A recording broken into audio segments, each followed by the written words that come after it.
Peace be with you, dear friends. In the year 1998, one day I saw Father George Panakil, the director of Divine Retreat Center, shouting at a volunteer. When I heard it, the reason one coconut was misplaced. That was the reason he was shouting at volunteer. And I felt shame on this priest. Why? Because he is so stingy. He is so concerned about one coconut. That was maybe 3 rupees those days. That was in my mind and I left it and I forgot. But recently, Father George Panakil, the director of this retreat center, got transferred and he was sent out to UK. While he was going from the center, he took one small bag and 2 jodi dress of his and went. And that broke my heart because this priest was doing hard work day and night for the people and for the betterment of this institution or retreat center. But at the end of the day, even though the entire property was in his name, when he left the place, he took one small bag with 2 jodi dress and went. It breaks my heart and the pain is still. Because when I walk in this campus, every trees and every plants and every drop of sand knows the smell of his sweating. That much he did hard work for this and we are enjoying. Then I began to think about Catholic fathers. Why do they suffer so much and at the end of the day they don't have anything that belongs to us? And then in the year 2012, first time I landed in Madrid. And when I landed there in Europe, my sponsor gave me accommodation in a priest home. Almost 100 fathers, all are above 75. They have a good accommodation and good food, I agree. But when I was sitting in refectory with them, I have noticed all the fathers are very gloomy, very lonely. So when I learned little Spanish, I began to talk to these elderly fathers and I asked one priest, why all are looking so sad? You know what he answered? Almost all of these people or these priests were in a good position when they were young. They were the principal of college or school or they were in good positions.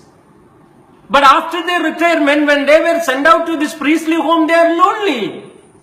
Of course, they have all the facilities which is given by the diocese.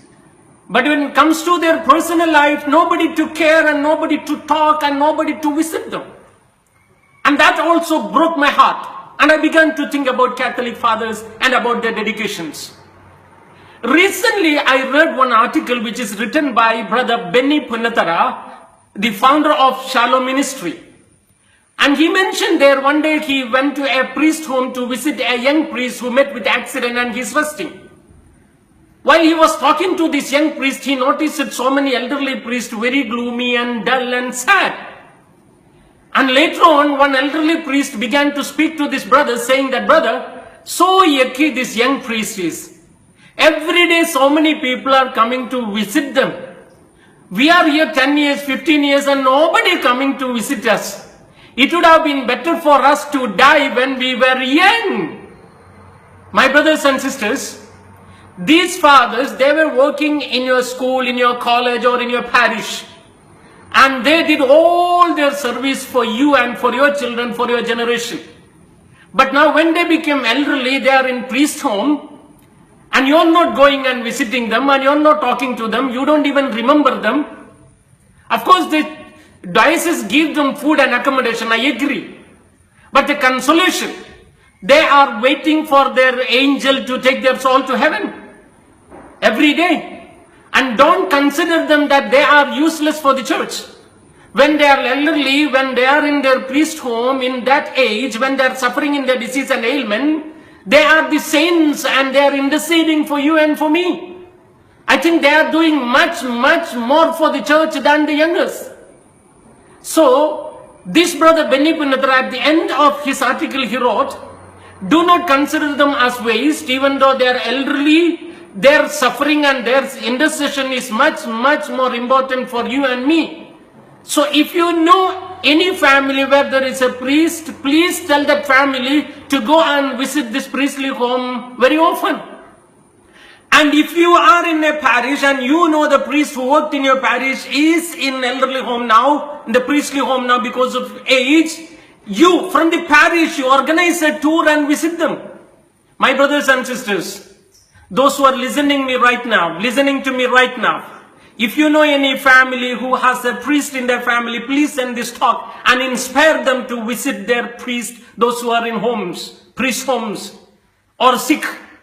And if you know any priest who served you or your children in the school or in the college or in the parish, and if you know they are in aged home or they are in hospital, they are not well, they are in need of your moral support and your consolation, go and do a visit.